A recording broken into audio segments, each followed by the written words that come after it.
Indonesia, salam cerdas hukum.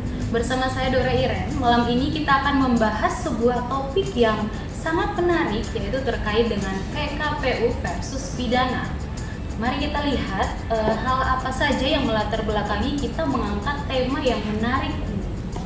Yang pertama, modus investasi bodong yang menggunakan skema Ponzi atau yang lebih dikenal sebagai gali lubang tutup lubang jelas-jelas merugikan masyarakat luas dengan jumlah kerugian material mencapai puluhan triliun rupiah karena perusahaan yang bersangkutan gagal mengembalikan uang pokok nasabah-nasabahnya, dan berita mengenai hal ini sudah menjadi konsumsi publik.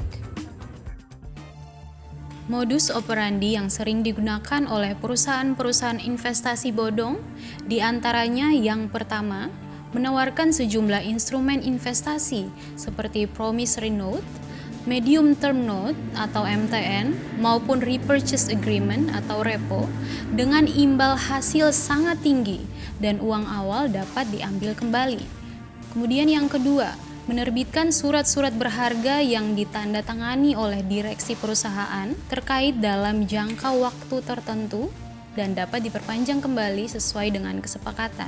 Dan yang ketiga adalah membayarkan keuntungan atau imbal hasil nasabah dari uang nasabah lainnya yang menempatkan dananya pada instrumen investasi yang juga dikelola oleh perusahaan terkait, sehingga uang tersebut sejatinya tidak pernah diusahakan sama sekali.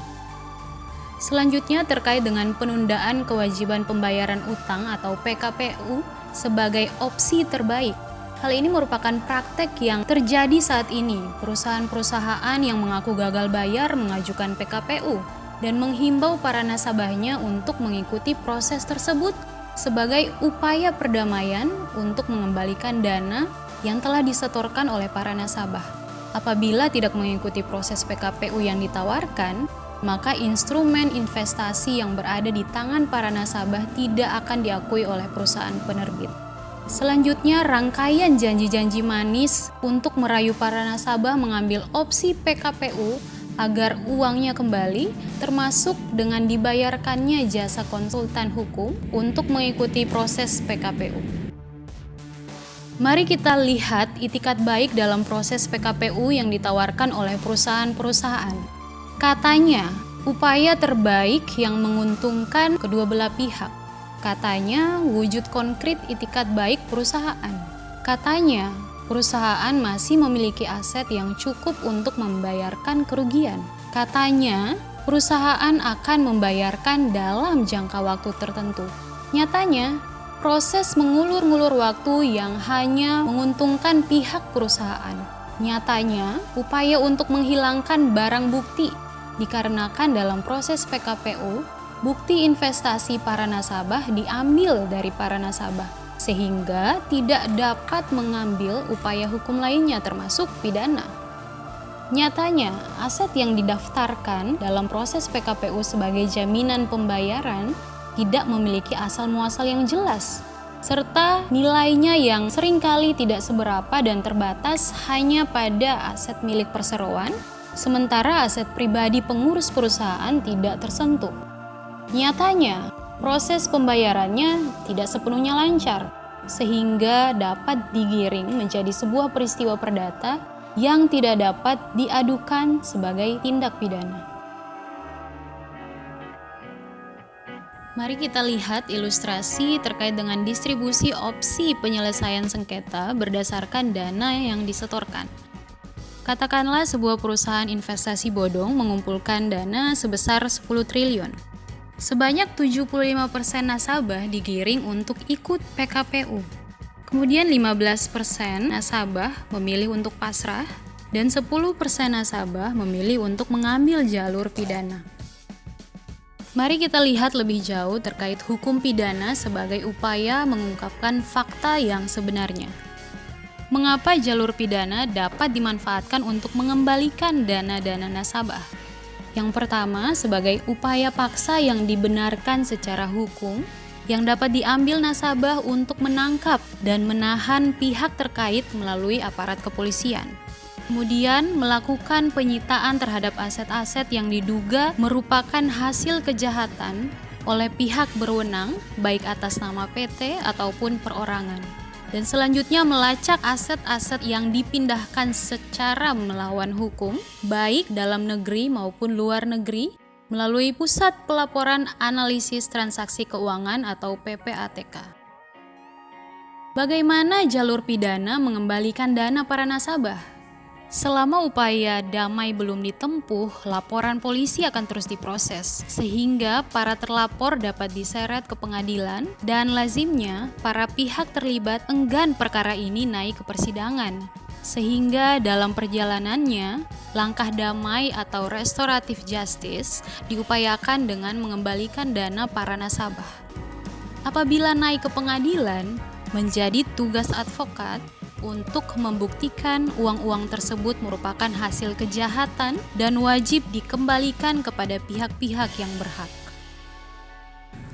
Untuk menjawab pertanyaan kita tadi terkait dengan apa itu PKPU dan juga apa itu pidana, maka di saat ini sudah hadir 3 narasumber bersama saya. Yang pertama ada Bapak Onggo Wijaya. Selamat malam, Pak. Selamat malam. Ya, beliau merupakan seorang advokat. Lalu kemudian di bagian tengah ada seorang ibu cantik yang bernama Ibu Renti Mahariani Kerti. Ya, beliau merupakan seorang dosen tetap di Universitas Trisakti Jakarta. Nah, kemudian beliau juga sudah sangat berpengalaman sebagai seorang pembicara, kemudian sebagai tenaga ahli dan juga sebagai saksi ahli dalam berbagai persidangan ya Bu ya. Oke. Kemudian yang ketiga adalah Bapak Dwi Seno Wijanarko. Beliau juga adalah seorang dosen Fakultas Hukum di Universitas Bhayangkara Jakarta. Selamat malam Bapak. Malam. Beliau juga adalah seorang dosen di Fakultas Hukum. Beliau ini adalah seorang mantan jaksa RI yang sudah melayani negara kita ini selama kurang lebih 21 tahun, ya, yaitu dari tahun 1990 hingga tahun 2011. Kemudian ada Pak Alvin yang nanti akan menemani saya sebagai moderator di malam ini, dan kita akan berbincang lebih dalam lagi terkait dengan apa itu PKPU dan juga pidana. Saya langsung saja kepada pertanyaan-pertanyaan inti. Yang pertama saya ingin bertanya kepada Pak Dwi Seno.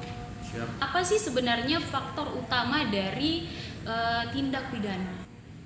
Faktor utama dari tindak pidana yaitu mens rea dan actus rea, apalagi ada sebuah kerugian. Subjek hukum daripada pidana adalah barang siapa. Barang siapa itu bisa terdiri dari secara person, secara badan hukum, bahkan secara korporasi. Dapat dijerat hukum pidana jika telah melakukan suatu tindak pidana yang merugikan orang lain, gitu. Seseorang hanya dapat diminta pertanggungjawaban jika orang tersebut melakukan tindak pidana dengan sengaja atau karena kealpaan. Artinya mens rea dan actus rea saling bersesuaian dan saling melengkapi, apalagi didukung adanya yang dikatakan kerugian. Dalam pidana TPPU sebuah korporasi, sejauh mana penyidik dapat menyita aset? Berdasarkan positisme hukum yang berlaku di Republik ini, artinya hukum yang berlaku positisme, adanya pedoman yaitu KUHAP. Benda-benda yang dapat dilakukan penyitaan yaitu benda-benda atau tagihan tersangka atau terdakwa selaku pelaku yang seluruhnya atau sebagian yang diduga perolehannya atau diperoleh dari tindak pidana atau bersumber dari hasil tindak pidana. Benda lain yang mempunyai hubungan langsung dengan tindak pidana tersebut. Selanjutnya guna pembuktian pada proses hukum baik pidana maupun keperdataan. Pertanyaan saya selanjutnya adalah apa dan bagaimana sebenarnya kedudukan hukum pidana sebagai hukum publik, Pak? Jadi kalau berbicara tentang hukum pidana berkenaan dengan hukum publik, yaitu mengapa dikatakan hukum pidana itu merupakan hukum publik? Karena hukum publik yang mengatur hubungan antara individu dengan masyarakat dan semata-mata dilaksanakan untuk kepentingan masyarakat, maka dikatakan hukum publik. Dengan ciri-ciri hukum pidana sebagai hukum publik yaitu adanya sanksi pidana tetap ada meskipun perbuatan yang menimbulkan tindak pidana dilakukan orang atas persetujuan si korban. Contohnya pasal 332 KHP melarikan gadis orang, padahal si korban setuju tetapi tetap harus dipidana karena diatur di dalam norma hukumnya. Lalu pasal 344 KHP pembunuhan atau permintaan yang sengaja diminta oleh si korban untuk dilakukan pembunuhan, tetapi jika dilakukan oleh pelaku melakukan pembunuhan tetap ada aturan hukumnya, tetap harus ada sanksi pidananya. Nah, lalu pasal 32 KHP tentang aborsi, ibu itu minta dia diaborsi untuk digugurkan kandungannya, pada saat dilakukan tindak pidana tetap ada sanksi pidananya. Itu ciri daripada hukum pidana sebagai hukum publik. Lalu untuk menuntut tindak pidana tidak tegur kepada gugatan si korban. Dalam hal ini melainkan merupakan kewajiban alat negara yang berwenang, yaitu penuntut umum, dalam hal ini jaksa penuntut umum, kecuali dalam delik aduan. Contoh pasal 284 KUHP yaitu tentang perzinahan, pasal 367 KUHP pencurian dalam keluarga, itu merupakan delik aduan. Tanpa adanya pengadu atau adanya pelaporan dari seseorang yang merasa dirugikan sebagai korban, tidak bisa dilakukan penuntutan. Sangat menarik ya penjelasan yang dijelaskan oleh Bapak Seno. Kemudian misalnya nih, jika dalam suatu proses hukum, manakah yang harus kita dahulukan? Apakah hukum publik ataukah hukum privat, Pak? Berkenaan dengan berbicara hukum publik, artinya ada perkara perdata dan pidana dalam prakteknya dapat dilakukan bersamaan, namun lebih diutamakan adalah berkenaan dengan hukum publik. Kenapa demikian? Karena hukum publik ini berkenaan tentang kepastian hukumnya, yaitu pasal 1872 KUH Perdata mengacu pada 138 HIR, kemungkinan adanya proses pidana yang diutamakan sehingga dimungkinkan adanya penangguhan proses pemberian perkara perdata hingga adanya putusan yang ingkrah atau jelas. Hal tersebut dapat menjadi perlindungan hukum bagi korban. Penghentian sementara keperdataannya bahkan menjadi keadilan bagi para korban. Hal tersebut bentuk tindakan preventif dari pemerintah selaku daripada yang memegang kewenangan di dalam hukum publik. Jadi kalau bisa saya teruskan bahwa kalau memang dalam suatu proses hukum kita akan melihat lebih ke arah dampak dari kasus hukum itu sendiri ya, dimana yang akan diputuskan untuk mana didahulukan, entah itu hukum publik atau hukum private. Keutamaan daripada privat dengan publik lebih diutamakan publiknya. Kenapa? Karena keutamaan dari hukum pidana atau publik itu apabila subjek hukum dalam hal ini tidak beritikat baik, maka menurut pendapat saya proses pidanalah yang paling tepat. Apabila dalam proses pidana penyidik dapat melakukan pengamanan aset dengan agar tidak dialihkan dan tidak disamarkan oleh para pelaku. Kejelasan secara hukum atau due process of law dalam peristiwa hukum publik lebih jelas. Baik, oke. Berdasarkan fakta-fakta yang saya sempat untuk cari informasinya, ada data yang mengatakan bahwa misalnya di suatu perusahaan ada sekitar 10 triliun misalnya dana, lalu para pengelola dari perusahaan itu mengarahkan nasabah-nasabah misalnya untuk lebih ke arah PKPU.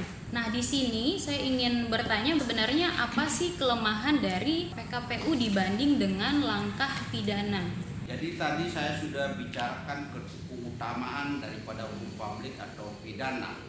Due process of law-nya jelas, sikapnya jelas, dapat mengamankan aset, bahkan dapat melakukan penahanan kepada para pelaku. Sebaliknya, kalau PKPU, menurut pendapat saya, apabila subjek hukum tidak beritikat baik, maka PKPU dalam hal ini tidak bisa berbuat apa-apa. Apabila subjek hukum telah melarikan asetnya dan menyamarkan aset, tentunya ada kesulitan dari pihak PKPU untuk menelusuri, mendeteksi di mana aset tersebut. Tetapi dalam hukum pidana jelas pihak penyidik bisa melakukan, bahkan membekukan aset itu agar tidak dialihkan ke pihak lain atau bahkan disamarkan keberadaannya. Saya rasa kelebihan dan keuntungan dari pidana dengan PKPU. Baik, ini pernyataan yang sangat menarik ya. Jadi memang lebih baik kita mengambil langkah pidana ya dibandingkan dengan PKPU, karena PKPU sendiri memang punya kelemahan seperti yang sudah disebutkan oleh Pak Seno tadi. Selanjutnya saya akan pindah ke Ibu Renti ya. Dalam sebuah perusahaan, siapakah yang dapat dijerat pertanggungjawaban dalam hukum pidana? Kita bicara perusahaan ya. Jadi kalau dalam hukum perusahaan ya, sebelum kita bahas siapa yang dapat dijerat hukum pidana, tentu kita harus lihat dulu badan usaha itu apa ya, apakah dia badan usaha yang berbadan hukum atau yang tidak berbadan hukum. Karena memang dalam hukum kita itu dibedakan istilah badan usaha itu ada yang berbadan hukum dan tidak berbadan hukum. Kalau kita mengacu terkait dengan PKPU ya dan kepailitan, itu jelas di dalam Undang-Undang Kepailitan kita mengatakan bahwa badan hukum ya, bukan berarti yang tidak badan hukum seperti firma atau CV tidak bisa dipailitkan, bisa saja, tapi yang dipailitkan itu adalah arah sekutunya, bukan firmanya. Nah, kemudian kalau dikaitkan dengan siapa yang dapat dijerat pertanggungjawaban pidana di sini, tentu sebenarnya kalau kita bicara perusahaan ya pasti konotasi kita adalah badan hukum. Ya, badan hukum itu bisa PT, perseroan terbatas, bisa juga koperasi. Ya. Nah, di sini kalau kita bicara bisakah perusahaan itu dijerat hukum pidana?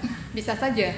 Kalau kita bicara badan hukum dalam hal ini PT, maka ini bisa saja termasuk direksi, komisaris maupun pemegang saham.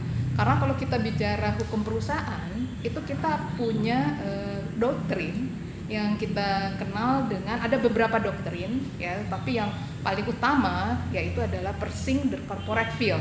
Artinya bahwa tanggung jawab terbatas yang dimiliki oleh PT tersebut itu bisa kita abaikan atau kita terobos ya kalau dalam kondisi-kondisi tertentu, dan itu dimungkinkan.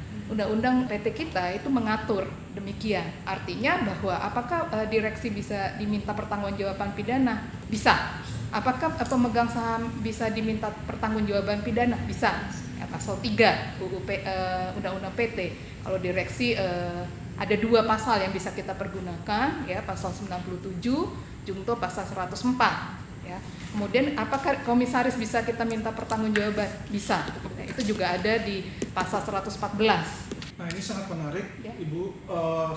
Boleh saya pertanyakan, karena gini, kalau dalam sebuah perusahaan atau dalam sebuah badan hukum, ya manajemen baik itu direksi maupun komisaris sangat kompleks. Kenapa sangat kompleks? Karena selain ada di dalam manajemen dan juga pemegang saham, ada yang pasif dan ada yang aktif, tentunya. Itu satu. Kedua adalah di dalam sebuah badan usaha pun ada variabel lain, yaitu variabel lain adalah waktu. Jadi misal ya kan, sebuah perusahaan, sebuah PT didirikan tahun 2000 ya kan, direksinya si A dan si B, komisarisnya si C dan si D. 5 tahun kemudian berubah, direksinya jadi si F sama si G, komisarisnya si X sama si Y. Nah, nanti 10 tahun kemudian berubah lagi di situ. Nah, di dalam pertanyaan siapakah yang bertanggung jawab dari variabel yang ada itu, pandangan hukum kita Undang-Undang Perseroan itu seperti bagaimana, Ibu? Ya, betul ya tadi Pak Alvin ya. Jadi undang-undang kita ya tadi Undang-Undang Perseroan Terbatas itu memungkinkan direksi atau komisaris yang sudah tidak menjabat sebelum 5 tahun putusan pilot. Misalnya putusan pilot itu di tahun 2020 ini ya. Dia menjabat 5 tahun sebelumnya, berarti 2015. Mungkinkah dia diminta pertanggungjawaban? Mungkin, itu jelas di dalam Undang-Undang PT. Direksi juga demikian. Jadi nggak ada masalah, Pak. Di dalam Bisa. PKPU. Iya. Bagaimana kalau di dalam hukum pidana mungkin? Mungkin bisa Ya, ditambahkan? saya tambahkan jawaban dari Dr. Renti bahwa kalau secara pidana barang siapa itu tadi seperti saya sudah bilang person berarti kan secara pribadi, lalu badan hukum, bahkan secara korporasi. Artinya orang-orang itu bisa dimintai pertanggungjawaban secara pidana atau secara hukum. Maksud saya adalah secara spesifik, contoh ada sebuah corporate kan seperti yang dibilang. Jadi ada seseorang dia bilang, oh saya nggak bisa dimintain pertanggungjawaban karena sekarang yang menjabat sudah orang lain. Jadi mereka saling tuding menuding nih, ya kan? Kalau pidana tidak bisa demikian. Tempus locus dan peristiwa hukum di mana dia melakukan, dia yang harus bertanggung jawab. Berbeda dengan aturan hukum perseroan, namun dalam pidana orang yang melakukan dialah yang bertanggung jawab, bisa dijerat. Jadi dalam PKPU aset milik manakah yang kemungkinan akan dapat disita? Jadi kalau kita bicara PKPU atau kepailitan, ya, jadi yang tentu sih milik perusahaan yang mengajukan PKPU, ya. Tapi mungkin kita juga harus melihat, ya. Jadi artinya perusahaan itu apakah asetnya tersebut, karena ini kalau kita bicara PKPU sama kepailitan itu sebenarnya bermuara pada aturan hukum perdata 1131, 1132 itu nggak bisa kita tinggalkan. Karena kalau kita bicara kepailitan sebenarnya adalah upaya untuk melaksanakan dua pasal tadi, 1131, 1132 itu yang kalau kita bicara atau kita belajar hukum itu jaminan umum, jaminan khusus. Ya, artinya kalau kita bicara kepailitan ada 3 kreditur. Ya, konkuren, preferen, dan separatis. Ya, jadi di sini tentu juga harus kita lihat dulu ya asetnya, yang jelas pasti perusahaan yang sedang di PKPU. Ya, karena jelas banget dalam undang-undang kepailitan kita, apa sih pengertian kepailitan? Pengertian kepailitan adalah sita umum atas seluruh aset debitur. Ya, baik yang ada saat ini maupun yang nanti akan ada. Kemudian juga di dalam pengertian itu pada saat hakim mengeluarkan atau menyatakan pailit itu diterima, maka pada saat itu juga akan ditunjuk dan diangkat hakim pengawas dan juga kurator. Baik, oke, yang bisa saya garis bawahi di sini bahwa tentunya yang akan disita adalah aset dari milik perusahaan tersebut ya. Oke, baik. Dalam hukum korporasi, sejauh mana pemilik perusahaan itu dapat diminta pertanggungjawaban? Dua-duanya sebenarnya ya pidana perdata ya berbarengan. Kalau kita bicara badan hukum PT, pemilik perusahaan sebenarnya tidak lain adalah pemegang saham. Kalau memang dia terbukti dengan itikat tidak baik atau terbukti dengan sengaja atau tidak dengan sengaja menyalahgunakan aset perusahaan demi untuk kepentingan pribadi, itu bisa diminta pertanggungjawaban sampai harta pribadi. Nah, ini sangat menarik ya. Berarti dimintai pertanggungjawaban sampai ke harta pribadi, biasanya kalau untuk dibuktikan nanti masuknya lebih ke jalur pidana mungkin itu ya. Jadi dilaporkan. Kalau memang terbukti ada unsur penipuan atau penggelapan di situ. Apakah itu juga termasuk misalnya ada sebuah perusahaan, dia mempunyai izin properti. Oke. Jadi seharusnya dia membangun, tetapi yang dilakukan dia menghimpun dana masyarakat, dihimpun, dimasukin ke dalam PT tersebut, uangnya digoreng buat main saham gorengan. Apakah itu juga salah satu termasuk itikat tidak baik atau di mana aset perusahaan yang semestinya dibuat untuk operasional pembangunan properti malah dibuat untuk saham? Iya benar ya Pak. Jadi itu udah termasuk ultra vires kalau di undang-undang PT. Jadi ada doktrin selain persik ada corporate field, kita juga ada ultra vires, inter vires. Ultra vires artinya jika direksi dalam hal ini melakukan suatu perbuatan di luar dari maksud dan tujuan perusahaan. Karena jelas undang-undang PT kita mengatakan bahwa direksi adalah organ PT yang memang diberikan kewenangan oleh undang-undang untuk apa? Ada 2. Untuk mewakili PT dan juga untuk menjalankan PT. Tapi menjalankan PT ini dia terikat dengan yang kita sebut doktrin fiduciary duty.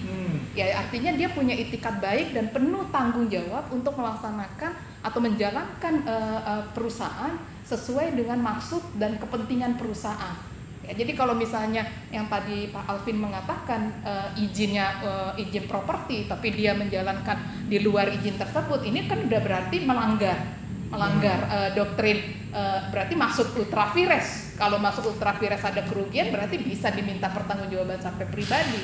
Apalagi kalau komisarisnya mengetahui, komisaris kan tugasnya organ PT yang memang diberikan kewenangan untuk mengawasi siapa? Mengawasi direksi. Kalau komisaris tahu direksi udah melenceng harusnya dinasihati, tapi kalau dia ikut berarti kan ikut terus serta. Ya, begitu juga kan pemegang saham nanti kan ada rules. Kita rules tahunan kan biasanya agendanya adalah kegiatan perusahaan. Apakah perusahaan ini untung rugi nanti bagaimana? Nah, nanti kalau misalnya dia tahu perbuatan direksi seperti itu, tapi di dalam rules dia masih tetap mensahkan laporan keuangan dari yang disampaikan direksi, maka dia juga bisa. Itu yang dimaksud dengan secara langsung atau tidak langsung. Baik, ketika sebuah perusahaan melanggar tujuan perusahaan itu didirikan sesuai dengan akte perusahaan dan kemudian dia menimbulkan kerugian, lalu apakah langkah hukum yang dapat ditempuh? Secara hukum perdata atau bisnis, langkah hukumnya bisa diminta pertanggungjawaban sampai harta pribadi baik dari pemegang saham, direksi maupun komisaris. Bahkan tadi saya tambahkan yang tadi Pak Halvin mengatakan, apakah direksi yang sebelumnya 5 tahun sebelumnya pernah menjabat dimungkinkan bisa, karena pertanggungjawaban pribadi itu sifatnya renteng. Ya, undang-undang PT kita juga memungkinkan, ya. Nanti tinggal dibuktikan di dalam persidangan apakah memang misalnya dewan direksi itu ada 3 atau 4 orang. Ya, apakah diminta pertanggungjawaban renteng keempat-empatnya? Nah, tinggal tergantung masing-masing direksi harus bisa membuktikan apakah betul kerugian yang dialami oleh perusahaan itu akibat kesalahan atau kelalaian kesengajaan dari direksi itu sendiri. Bahkan di undang-undang PT kita juga memungkinkan loh ya Mbak ya, bahwa pemegang saham minoritas itu juga bisa mengajukan loh gugatan derivatif loh kepada direksi ya, kalau dianggap tindakan direksi itu merugikan kepentingan perusahaan. Menambahkan izin Pak, jadi berkenaan tentang pertanyaan tindakan atau langkah hukum apa apabila terjadi hal demikian, kata Dr. Renti bisa dilakukan secara keperdataan dalam hal ini PKPU, menurut saya juga bisa dilakukan secara pidana atau laporan pidana. Jadi saya juga ingin melengkapi sedikit terkait dengan tadi penyampaiannya. Jadi pada prinsipnya itu kalau pidana itu, hukum pidana, objeknya itu adalah perbuatan. Ya. Perbuatan seseorang. Ya. Nah kalau dalam konteks hukum perdata itu objeknya adalah kerugian. Gitu. Jadi ini seringkali salah kaprah dari masyarakat awam yang berpikir kalau saya melaporkan pidana ya supaya diganti kerugiannya, gitu loh. Padahal sebenarnya objek pidana itu sebenarnya adalah perbuatan. Ya. Nah saya kira ini kami sangat sepakat lah dengan pendapat Bapak dan Ibu. Betul. Baik, selanjutnya saya akan bertanya lebih lanjut lagi kepada Pak Ongko ya. Apa tujuan dan asas dalam suatu perkara PKPU, Pak? Jadi begini, kalau PKPU itu, ya sebenarnya PKPU itu adalah bagian dari satu undang-undang kepailitan dan PKPU. Jadi kalau PKPU itu lebih tepat dikatakan itu adalah suatu restructuring, ya. Nah, bagaimana untuk memperbaharui kegagalan penyelesaian kewajiban utang di masa lalu gitu loh ya, dengan penawaran suatu proposal perdamaian untuk menghapus perikatan yang lama. Nah, jadi hakikat atau roh dari PKPU ini sebenarnya adalah perdamaian. Ya. Nah, jadi orang mengajukan permohonan PKPU sebetulnya tujuannya untuk damai. Begitu loh. Nah, bagaimana cara perdamaian itu bisa terjadi? Debitur mengajukan proposal setelah melewati beberapa tahapan ya. Ada tahapan rapat kreditur pertama, ada tahapan pencocokan piutang, pembahasan rencana perdamaian, sampai di akhir itu ada pemungutan suara untuk menerima atau menolak tawaran perdamaian yang diajukan oleh si debitur. Nah, kalau diterima oleh mayoritas kreditur, lebih dari setengah jumlah kreditur yang hadir dan 2/3 hak suara diterima oleh kreditur, nah itu hasilnya damai. Ya, damai itu kemudian disahkanlah oleh pengadilan. Ya, itu disebut dengan homologasi. Tapi apabila kreditur itu menolak, ya, akibat hukumnya adalah pailit. Jadi output dari proses PKPU itu hanya 2 sebetulnya. Kalau perdamaian diterima, ya jadi damai. Kalau ditolak, pailit. Nah pertanyaannya, bagaimana kalau setelah terjadi perdamaian, ya, kemudian si debitur tidak memenuhi apa yang ditawarkan pertama kali itu, perdamaian itu, yang isi perdamaian antara kreditur dan debitur yang telah disahkan. Nah, banyak masyarakat berpikir ya atau beropini bahwa kalau perdamaian itu tidak dilaksanakan oleh si debitur, otomatis pailit. Bukan demikian. Ya, jadi kalau misalnya debitur itu dia tidak memenuhi isi perdamaian atau tidak melaksanakan kewajibannya, si kreditur harus mengajukan pembatalan perdamaian ke pengadilan supaya perdamaian telah terjadi itu dibatalkan. Nah, dalam hal ini tentu kan pasti ada biaya, tenaga, dan pikiran, gitu loh. Nah, kita bandingkan dengan proses pidana. Kalau pidana kan ya cuma sekali aja gitu, lapor. Kalau misalnya perbuatannya terbukti, ya kan? Nah, lalu pihak penegak hukum dapat melakukan penyitaan, penelusuran aset, dan seterusnya. Kira-kira demikian. Dan kalau memang tidak setuju dengan hal ini, maka bisa ambil langkah hukum yang lain, misalnya pidana ya, seperti yang Bisa bersamaan. bisa bersamaan. Bisa bersamaan. Nah, banyak orang berpikir bahwa apabila PKPU berakhir dengan damai, lalu pidananya stop. Kira-kira seperti itu kan? Ya, sebenarnya tidak demikian, karena perdamaian itu bukan menjadi alasan penghapus pidana dan bukan menjadi alasan pembenar pidana. Tetapi di dalam Perkap nomor 6 tahun 2019 di pasal 12. Ya, Perkap ini, peraturan Kapolri ini tergolong baru. Ya. Jadi memberikan satu opsi atau kesempatan kepada para pihak yang bersengketa di dalam ranah hukum pidana itu untuk berdamai. Itu namanya keadilan restoratif justice. Maka kita akan bandingkan perdamaian dalam PKPU dan perdamaian dalam ranah pidana. Mana yang lebih baik? Ini kita bandingkan. Kalau dalam PKPU terjadi perdamaian, satu kesepakatan yang disahkan oleh pengadilan, itu pasti masih ada jangka waktunya. Lama. Itu yang pertama. Ya. Yang kedua, ada resiko terjadinya gagal pelaksanaan pemenuhan kewajiban oleh si debitur. Contoh, si debitur berjanji akan mencicil selama 5 tahun setiap bulan. Baru bayar bulan ketiga, bulan keempat dia stop. Gitu loh. Jadi ada risikonya. Yang ketiga, bargain position si kreditur ini lemah. Kenapa saya katakan lemah kreditur ini? Karena sejak awal pada saat tahap si debitur mengajukan proses proposal perdamaian, kreditur tidak punya bargain position. Kenapa? Debitur mengatakan, ini loh proposal saya mau cicil 10 tahun, saudara mau terima atau tidak? Ya. Kreditur boleh saja ribut. Wah, saya tidak terima, saya mau ini, saya ini. Tapi ketika si debitur mengatakan, ini proposal final. Nah, kalau saudara tidak terima, ini pilot. Kalau pilot, ya kemungkinan besar itu pasti zonk. Itulah yang tadi saya katakan, perdamaian dalam PKPU itu banyak resiko, jangka waktunya lama, dan sifatnya mungkin ada cicilan dan sebagainya. Kita bandingkan dengan kalau perdamaian itu terjadi di dalam ranah hukum pidana. Ya, ada laporan, ya ternyata setelah dilakukan pendekatan atau mediasi ternyata si pelaku tidak mau mengembalikan ganti rugi, pemenuhan kerugiannya, ya sudah. Jadi cepat kalau pidana, kalau mau damai, yuk bayar 100%. Gitu. Tapi kalau mau PKPU ya nanti dicicil. Nah, jadi para masyarakatnya harus cerdas. Jangan mau diarahkan. Ya, saya mengetahui akhir-akhir ini ada sekitar puluhan perusahaan, ya saya nggak akan sebut namanya lah, banyak lah beberapa listnya itu mengajukan PKPU, terjadi proses PKPU. Ujung-ujungnya apa? Arahnya itu supaya berdamai, kemudian di ranah pidananya kemungkinan akan dihilangkan. Gitu loh. Ya, mau berdamai di PKPU dengan perdamaian PKPU atau perdamaian di pidana, yang mana kalau melewati ranah pidana lebih cepat pengembalian 100%. Kalau nggak bisa mengembalikan 100%, ya sudah, tanggung jawab hukum pidananya dilaksanakan. Kira-kira demikian. Hartanya disita. Iya, hartanya juga disita. Akan putusan pengadilan dikembalikan. Betul.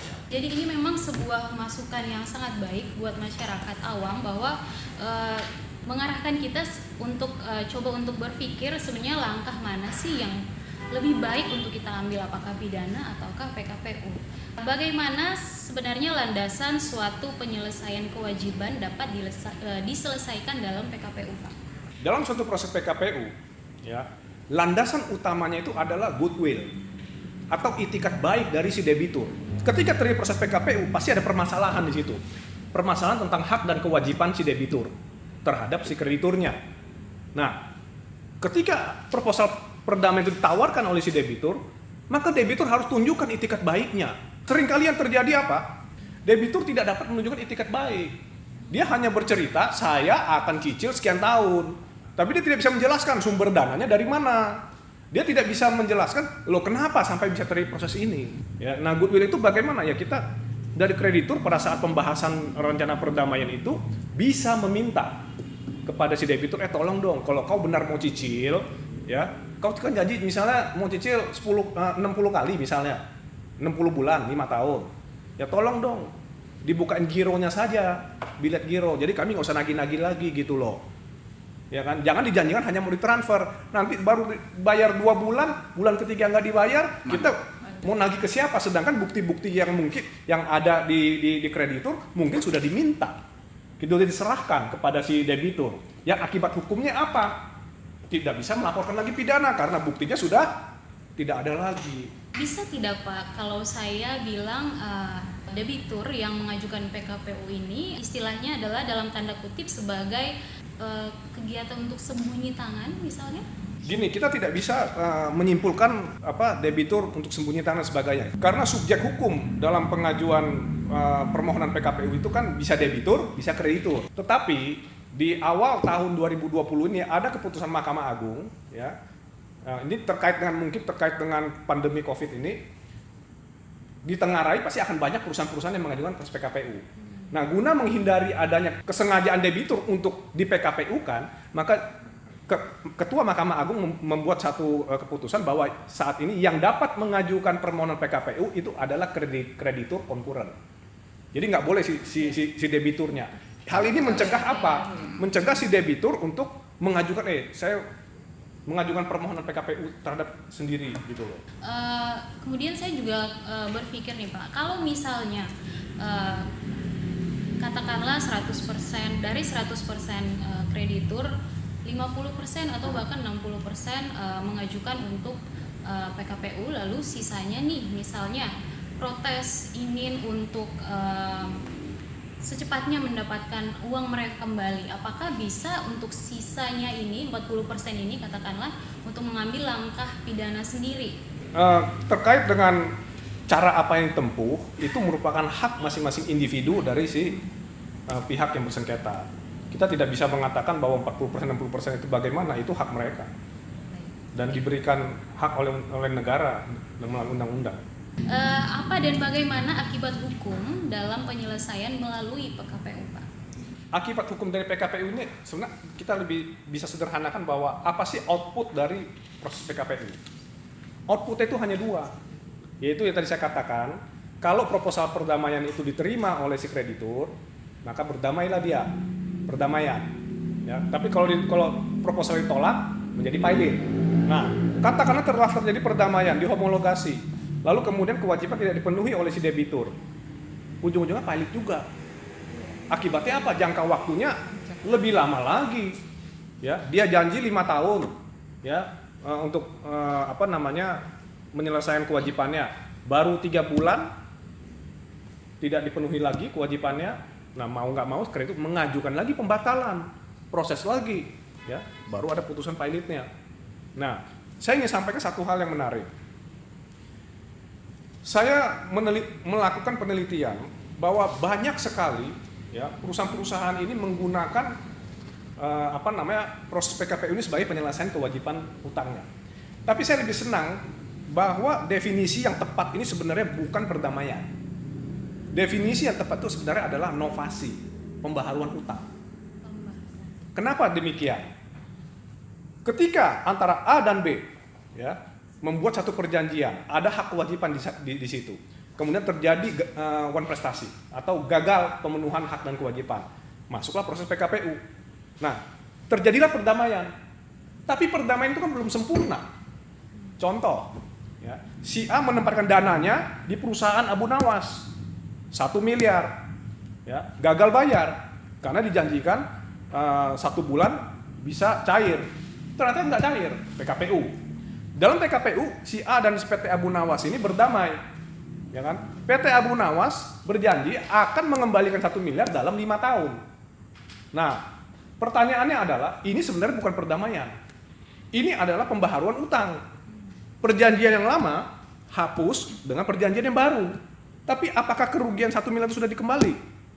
Kan belum. Nah, sedangkan yang dimaksud perdamaian itu menjadi sempurna kalau sudah kembali kan uangnya. Jadi ini arti sebenarnya baru janji dikembalikan. Nah, kita bandingkan dengan proses pidana. Ya, kalau kita melaporkan orang, ya karena uang si A 1 miliar di perusahaan PT Abu Nawas, ya dilaporkanlah PT Abu Nawas. Nah, PT Abu Nawas ini hanya 2 opsinya, mau berdamai atau tidak. Kalau mau berdamai maka ia harus mengembalikan 100% kepada si A. Kalau nggak mau, ya proses hukum. Nah, kira-kira kalau kita sebagai orang yang menempatkan dananya menempatkan uang di PT Abu Nawas, ya, kira-kira mau menggunakan upaya hukum pidana atau mau menggunakan upaya hukum PKPU? Dua-duanya juga perdamaian. Tetapi yang satu prosesnya lama, yang ini cepat. Jadi bukan kami yang menentukan, ya pemirsa yang bisa memilih. Kira-kira demikian. Ini ya, jadi memang istilahnya bahwa PKPU ini masih bersifat janji, ya karena memang belum ada realisasi untuk pembayaran tuntas untuk. Betul. Ya. Dan ada risiko. Yang tadi saya katakan berulang-ulang itu, di tengah jalan dia nggak selesaikan. Tapi kalau kita melapor pelaporan pidana melalui Perkap 6 2019 pasal 12, restoratif justice, ya keadilan restoratif, pemenuhan kerugian, bayar. Baik. Laporan dicabut. Kalau saya dalam posisi sebagai kreditur misalnya, kalau dibandingkan dengan pendapat yang sudah saya dengar sejauh ini, memang ya karena saya orang yang juga suka yang pasti, ya apa salahnya saya memilih langkah pidana dibanding PKPU yang segala jenis administrasi harus saya urus segala macam, dan kemudian apa yang saya terima pun masih bersifat janji yang belum tentu akan direalisasikan seperti itu ya Pak. Oke, baik. Terakhir untuk Pak Ongko ya. Jadi bagaimana suatu perdamaian yang bisa dihasilkan oleh PKPU itu dapat dikatakan benar-benar sempurna, Pak? Ya, seperti yang tadi saya sampaikan, suatu perdamaian itu baru sempurna kalau hak dan kewajiban itu terpenuhi secara total, bukan parsial. Ya, jadi kalau misalnya begini, yuk kita berdamai yuk, tapi uangnya nggak kembali. Nah itu berarti ya salah krediturnya, mau berdamai uangnya belum balik. Kan kira-kira demikian. Ya, Ibu mau nggak berdamai dengan Bung Alvin? Ya, uangnya ada di Bung Alvin. Berdamai dulu yang penting. Tapi uangnya tidak kembali, belum kembali ya, belum kembali. Kembali nanti 5 tahun lagi. Atau Ibu mau melaporkan Bung Alvin, ya kan? Bung Alvin bayar 1 miliar kembalikan. Kalau enggak ya proses hukum jalan. Nah, silakan, itu kan pilihan. Kira-kira demikian. Jadi kalau saya lihat kunci utama di sini sebenarnya itikat baik ya. Iya, kalau dalam PKPU itikat baik ya. Itikat baik sering disebut juga kalau di hukum pidana atmos of goodwill. Iya, atmos of goodwill, betul. Jadi kalau sebuah perusahaan misalnya PT Abu Nawas, direksinya dari awal yang tadi seperti Bu Renti bilang, contoh tujuannya untuk mendirikan properti bangunan, malah dia main saham gorengan, ngambil uang masyarakat, terus dia lihat, oh ini udah gagal bayar nih, saya bersembunyi tangan, ganti direksi. Itu sudah ada menunjukkan itikat, ciri-ciri tidak adanya itikat baik di situ. Iya, dugaan. Nah, ya, arahnya ke arah ke sana. Nah, tadi yang disampaikan Bu Renti itu benar sekali, ya, bahwa terkait dengan pernyataan Pak Dwi Dusena juga sama. Objeknya ada perbuatan. Kalau direksi yang lama, misalnya 3 tahun yang lalu, pada saat itu terjadi permasalahan di sana, kan dia yang berbuat. Dialah yang harus diminta pertanggungjawaban pidana. Betul. Gitu. Tetapi secara konteks perdata, direksi yang sekarang bisa diminta pertanggungjawaban perdatanya. Betul. Iya, jadi kalau pidananya ya siapa yang pada saat dia menjabat, siapa perbuatan, kapan, di mana, ya itu dia. Betul, saya setuju itu. Nah, berarti dengan tidak adanya itikat baik, kalau tadi yang Pak Onggo bilang adalah secara PKPU akan sangat lemah dan merugikan kreditur kalau kita sudah tahu dari awal debiturnya ini diduga banyak melakukan perbuatan yang tidak ada itikat baik di situ, atau ciri-ciri atau kira-kira karakteristik menghindari kewajiban. Berarti kalau dari awal aja udah kelihatan seperti itu, seorang kreditur masuk ke dalam sebuah perdamaian, sedangkan debiturnya diduga tidak ada atau indikasi kuatnya tidak ada itikat baik, seperti kucing dalam karung. Apakah seperti demikian? Jadi begini, ya, memang untuk menentukan goodwill ini gampang-gampang susah, ya, apalagi dalam proses PKPU. Itulah sebab tadi saya katakan, kalau kita mengacu kepada Perkap 6 2019 tentang keadilan restoratif, di situ ada lebih kepastian goodwill-nya. Ya. Anda mau selesaikan atau tidak? Kalau tidak, proses hukum jalan. Betul. Very simple. Tapi kalau di PKPU, kita mengira-ngira, di satu sisi kita berharap si debitur, oh ada etikat baik, saya nunggu 5 tahun, 10 tahun, ya kan? Tapi kita kan namanya orang bisa berubah, Betul. ya kan? Manusia bisa berubah, gitu loh. Nah inilah yang sangat sulit kita perkirakan di dalam proses PKPU, itu kira-kira seperti itu. Ya, sehingga karena sulit diperkirakan, itulah yang menjadi kelemahan-kelemahan kalau Iya. seseorang mengambil jalur PKPU Iya. di situ. Apalagi apabila ada indikasi kuat diduga si debiturnya ini tidak diikat baik. Ya, jadi begini, sebetulnya Undang-Undang Kepastian PKPU ini dalam konteks PKPU itu adalah suatu bentuk sarana bagi si debitur untuk memenuhi kewajibannya dalam hal seperti ini misalnya. Misalnya contoh, perusahaan Abu Nawas, ya, itu berutang kepada si B, ya, kepada si B, PT Abu Nawas ini. Dia berutang, pernah ada transaksi jual beli, ya misalnya jual beli handphone lah kita ngomong, ya. Dia ambil handphone dari si B, ya, B-nya sebagai supplier, gitu kan. Nah, berarti kan si Abu Nawas ini harus bayar kan? Harus bayar kepada si B. Nah, tiba-tiba setelah berjalan 5 tahun transaksi usaha ini, lalu karena pandemi Covid, tiba-tiba dia macet pembayarannya. Nah, inilah sebenarnya hakikat dari PKPU itu seperti itu. Ya. Bukan seperti ini. Iya. PT Abu Nawas didirikan untuk menghimpun dana masyarakat, tiba-tiba gagal bayar langsung PKPU. Iya. Jadi bisa ya ada perbedaan paham ya. Nah, ini kita harus cerdas berpikir. Iya. Ya, kalau PKPU yang benar itu namanya restructuring. Contoh, ya, misal sebuah bank memberikan kredit, ya, dia kan sebagai kreditur separatis dalam PKPU. Nah, si debitur mungkin sudah pernah ada hubungan lama dengan si bank, ya, sudah pernah ada cicilan. Tiba-tiba pandemi Covid dia ada kesulitan keuangan, sehingga perlu direstrukturisasi. Bukan tiba-tiba saya bikin PT, ya kan, menghimpun uang apapun bentuknya itu. Tiba-tiba begitu gagal bayar, saya cuma ngomong saya mau ikut PKPU. Kira-kira namanya apa? Nah, itu masyarakat yang menyimpulkan. Iya. Oke, baik, boleh sambil minum Bapak Ibu? ya, terima kasih. Oke, saya ingin bertanya selanjutnya, ini mungkin pertanyaan boleh untuk dijawab oleh ketiga narasumber ya. Jadi jika dalam sebuah proses hukum ini berjalan bersamaan antara hukum pidana maupun PKPU, kira-kira yang mana yang akan didahulukan? Kalau saya menyimpulkan utama pidana, karena sudah diterangkan secara detail bahwa keuntungan yang lebih jelas adalah pidana. Karena perdamaian di pidana itu restoratif jelas. Kalau seseorang bisa menyelesaikan kewajibannya, bisa ditutup perkara. Kalau tidak, proses akan tetap dilaksanakan. Saya rasa yang lebih utama adalah pidana. Saya serahkan kepada rekan-rekan kawan-kawan yang lain. Apakah sepaham semuanya bahwa pidana? Kalau saya iya, karena tadi sudah jelas ya dari penjelasan Pak Ongkong ya. Inti sebenarnya PKPU itu adalah tadi restrukturisasi. Ya, jadi sebenarnya debitur itu sudah mengukur dirinya, tetapi dia punya itikat baik untuk menyelesaikan. Ya, jadi kalau menurut saya itulah yang harusnya sebenarnya kita semua itu bisa membedakan PKPU dengan tadi yang pidana. Saya sepakat dengan Pak Ongko. Ya, saya Ya, juga. kalau jadi kesimpulannya, kalau hukum pidana itu kan hukum publik, ya, secara logika itu tentu harus didahulukan, ya, dibandingkan hukum privat. Nah, itu yang pertama.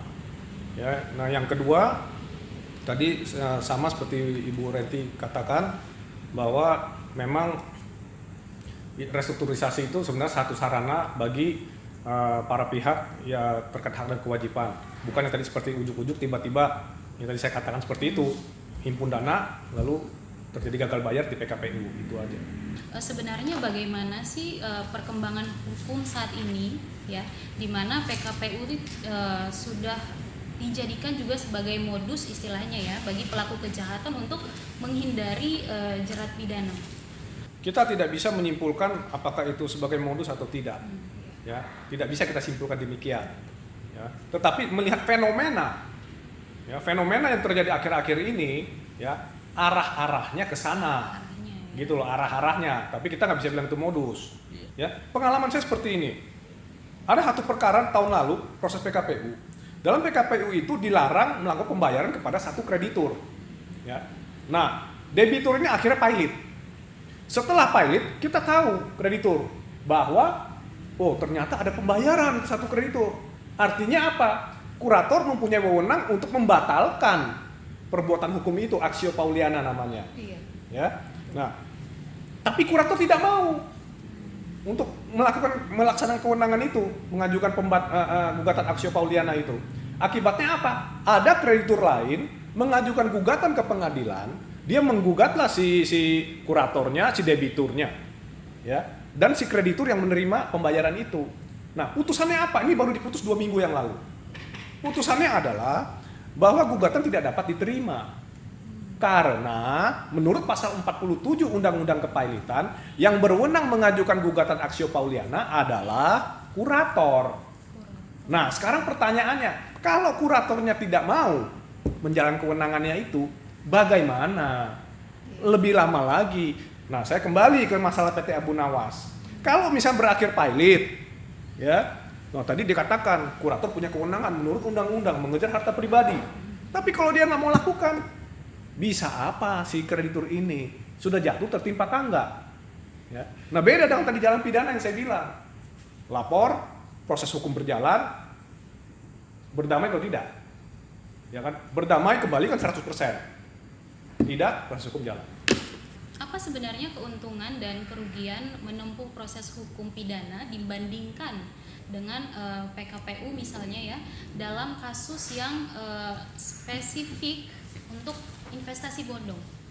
Ya, jadi begini, keuntungan dan kerugiannya ya saya pikir kalau menempuh jalur pidana ya lebih ada kepastian hukum, ya kepastian hukum dalam arti begini, kalau terjadi perdamaian ya maka kita tahu dengan pasti bahwa pengembalian kerugian itu 100%.